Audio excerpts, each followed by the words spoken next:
What's going on, my soul family? Welcome back to another episode of the Awake with Jake show. On today's episode, I'm going to be dropping in and sharing with you how the process of surrender works. Now, I want to start by telling you a story of something that happened to me yesterday that I've never experienced in my entire life before. I got a text around 10:30 in the morning from my good buddy Johnny. And Johnny asked me if I wanted to go do a hike. And I love hiking, so I'm always up for a good hike. Now, let me tell you something about yesterday. It was about 95 degrees out and very, very warm. The hike that he asked me to do in the Adirondack Mountains is a pretty challenging hike. Now, I hike quite a bit and I really enjoy nature and I really enjoy getting out there and hiking. So I knew for myself that I would be fine. I would be okay doing this hike. Now, John has recently got back into hiking, so he's just kind of getting into hiking shape again. And I thought to myself, I said, "Are you sure you want to do this hike?" And I actually said that to him, and we kind of laughed about it. He's like, "Yeah, yeah, bud, I'll be fine."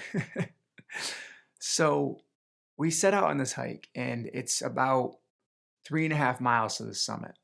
And it's a pretty good 3.5 miles. Like, it's pretty good incline.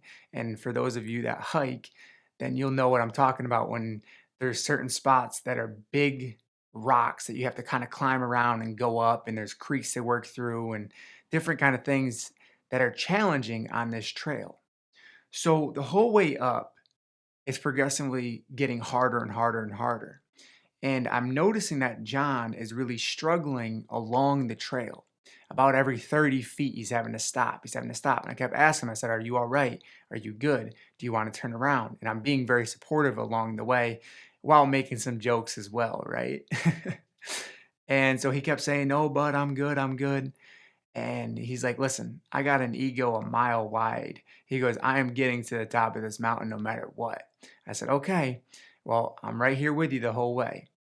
So as we get to the top of the mountain, I'm noticing more and more and more he's slowing down, he's slowing down, he's slowing down. So we get all the way to the top of the mountain and he lays down on top of the mountain. And now John does not really show much emotions and he's got a lot of pride in himself. So for him to be very weak in this moment was really telling me something. And I look into his eyes and he says to me, "But I don't feel so good right now." I said, "Okay." I said, "What do you need from me in this moment? How can I support you?" He's like, "I don't know." He goes, "Do you think we should call for help to get me down this mountain?" And that's when I really had a realization of, okay, he's serious now. His eyes were starting to glaze over, and I could feel the seriousness in his voice. And I knew that if I started to panic, if I went into my fear, if I allowed my anxiety to kick in, then we were not getting down that mountain successfully. And my only other option at that point was to call for help, which would be to have a medical helicopter come fly in, which wasn't happening because I was going to get him down this mountain and I was committed to this. And I looked him in his eyes. I said, "Listen to me, John." I said, "We're going to get you down this mountain. We're going to get you down this mountain safe and sound." And I believe at the time what he was experiencing was either mild heat exhaustion or low blood sugar because he hadn't eaten anything this day, which I later found out. So he's following very closely to me. Where I'm watching him very close at this point as we're coming down this mountain. And this is a steep part of the mountain too. And we get down about 200 yards and he starts falling and I catch him. And I look at him. I said, "Here's what we're going to do. Put your arm around me. We're going to get down this mountain together."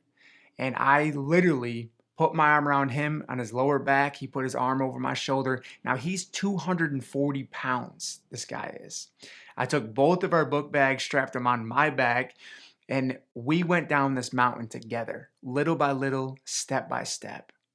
Now, I kept saying to him, "Listen, you got to breathe in through your nose, out through your mouth, in through your nose, out through your mouth." And I'm walking him down through this. I said, "Listen, don't allow your mind to take over in this moment. Commit to this process. Don't allow your mind to take over. Don't allow your fears to take you over in this moment. Tell your body exactly what you need it to do. Give your body the command that you are going to be okay. Give your body the command that you are going to be okay and trust that we are going to get you down this mountain." And I kept encouraging him along the way. This was 3 hours down this mountain with carrying this 240-pound man on my arms with 2 book bags. Now we're out of water and we're out of food at this point. So it was one of the most exhausting things that I've ever experienced in my life. And I allowed myself to be supported by my own inner divine energy because I knew that something was there to help me to get him down this mountain. He could barely walk. He was slurring his words. He was stumbling down the mountain. And I said to him, I said, Johnny, allow me to be your support in this moment. Allow me to support you. Allow me to be your legs. Allow me to be your legs. And he said, okay, bud, I can do that. So little by little, we inched our way down this mountain. Little by little, step by step, breath by breath, we got ourselves down this mountain. And I kept saying to him, you're doing great. We're going to get you back to safety. We're going to get you back to safety. We're going to get you to the truck and everything's going to be okay. You're doing great. Keep breathing. Keep breathing. And at the little streams, we would stop and I would take some water and throw it on him to try to cool down his body because I could see that he was overheating. And it was very intense. And it was one of the more challenging experiences of my life physically that I've had to go through. And when we got back down to the truck, we got the AC on, we got some water, and he started to perk back up, and you could see the life coming back to him. But what I was learning as I was going down this mountain was how powerful the process of surrender really is. Now, I know that because John even admits himself, he's got an ego a mile wide, that the ego doesn't love to surrender. The ego doesn't want to give in to that moment of healing and allow whatever comes through to come through. And that's exactly what was happening. And when you work through the process of surrender, the first thing that is going to happen is your ego is going to want to fight against it. I'm sure that in that moment, his ego did not want my help.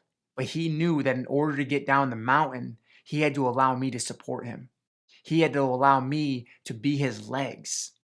And because he allowed it, we got down that mountain together, perfectly safe, perfectly sound. When you ask for help from the universe, for guidance, it will show up in many different forms. But if your ego is too inflated and you think that you know everything, like I know I've done in my life, then you will not be given the guidance that you need to get through what you need to get through. This is the word really I really want to hit home. Allow the universe to be your legs of support. Allow God or source energy, whatever you believe in, to be your legs of support. Because at times we all need support. I know that I need it in my moments of deep pain and suffering. And whether that's from divine guidance or one of your best friends carrying your 240-pound big ass down the mountain, we all got to find that support. And we can find it by asking for support, by being receptive to support. But once again, because we've been so busy being these independent people, we don't want to lean on someone else for support. We're always trying to figure it out for our own selves and our own sake. I think one of the most powerful things that we can do is to be vulnerable, to ask for help, to realize that it's okay to ask for help. So when you surrender, your heart starts to open back up. When you surrender and you're willing to give it all up, you can have it all. But in order to have it all, you have to be willing to surrender it all and give it all up. And when you surrender to that, your heart starts to slowly open back up. Your mind starts to quiet down and you reconnect to your heart and your body. Now, this process is not easy, and I'm not going to sit here and tell you that it is in any means, because in relation to this story, Johnny was being forced to surrender, and allow support of that to happen. And when we are receptive, that is when true healing can happen. And I have learned through my own healing journey of working through many different dark nights of the soul that surrendering is a powerful process. And here's the thing, when you surrender, you allow yourself to open, you allow yourself to receive. And especially in the container of a relationship, if you're not surrendered to love, if you're not surrendered to that relationship in the container of the relationship, then love can't flow. You keep blocking each other with your egos. But when you really let down your ego and all of your guardedness and you trust in the process, the natural unfolding of the universe, we are of nature. We are always unfolding. We are ever flowing. And when we surrender into that is, whatever that is, we don't need to control it. And that's the big thing is we get caught up in this paradigm of, well, I can't surrender because I want to control this. So whether that's the process of leaving a job or leaving a relationship or even discovering your purpose and surrendering into that purpose, there's so many moments of life where we are being invited to surrender, to allow it to unfold naturally, to allow ourselves to be guided by the natural flow of the universe. And when that happens, everything in our life begins to shift because we're no longer fighting against the universe. We're learning to work with the universe. So, my invitation to you in this moment is to take a look at your life. Take a look at all areas of your life right now, your relationships, your level of fulfillment within the work you're doing, your level of physical fitness, and ask yourself, where do I need to surrender a little bit more? Where do I need to surrender a little bit more to maybe ask for support, ask for guidance, for divine guidance, or the help of a friend or a loved one? Where do I need more support? Where do you need more support in your life in this moment? And where are you not surrendering because you don't trust? And the reason why we don't surrender is because we don't trust in the process. We are still trying to control things from our ego because our ego loves to have the comfort. Our ego loves to have the control because the ego is designed to protect you. But the problem is our ego has become overdeveloped and it's always in this fight or flight protective mode. So we have to be very aware of when our ego is in the driver's seat and we're not allowing ourselves to surrender into the process. And believe me, it is a process because it takes a while, a long time for the heart to open back up, especially when your heart's been guarded, especially when all you've had to do your whole life was fight for survival, was to protect yourself because you were running from someone or something. But the moment that you turn around and you face that energy, that shame, that guilt, that fear that you've been running from your entire life, whether it was the abuse from your father or some type of childhood trauma or abuse from your mother or a past lover broke your heart, something that happened along your timeline caused you to become guarded and not trust in the process of surrendering. So, my invitation to you in this moment is to really look within yourself and ask yourself, where am I still clinging? What am I still clinging on to that is not allowing me to be free? That is not allowing me to feel the love that I desire to flow through my heart, maybe to connect deeper in an intimate relationship or with a friendship or a family member. Because at points in our life, we all need to surrender. We all have to be willing to give up that control to allow the universe to be our legs of support. And in this case, it was me being the support, but I know that I've been supported in my life and through different points in my journey, whether that was divinely supported or even by a friend or a loved one. We all need help at times, and there's nothing wrong with being vulnerable and showing your emotions, saying, you know what, I'm weak right now. I'm weak right now in this moment. I need some help. I need help getting down this mountain. I need help getting through this breakup. I need help leaving this job. Whatever you're going through, allow yourself to be supported. Don't fight against the process. And whatever's coming through, allow it to come through in this moment. And I just want to take a moment right now and just drop in with you. So if you could just close your eyes with me, tuning into your breath, tuning into your body, just feeling into this moment. Breathing in through your nose and out through your mouth. Breathing in through your nose, holding at the top. And as you let go this time through your mouth, I want you to visualize letting go of whatever you need to let go of. Very good. One more time. Breathing in through your nose and let go of whatever you need to let go of. Out through your mouth.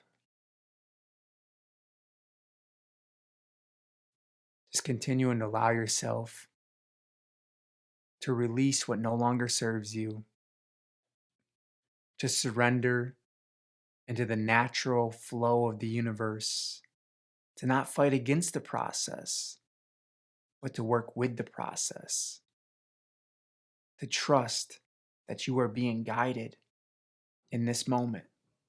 Whether you can see it or not, the universe loves you. God loves you. Source loves you.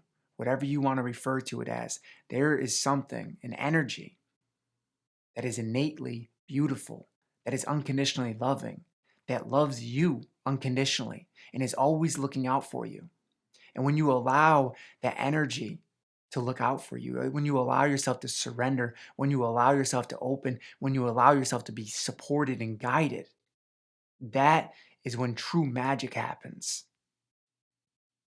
Continue to allow yourself to surrender, to further open to all of the infinite possibilities of this human experience, to fully express your soul's wisdom that wants to come through, allowing your ego to become quiet, to become still, to become content in this life as you move through the processes of this soul awakening.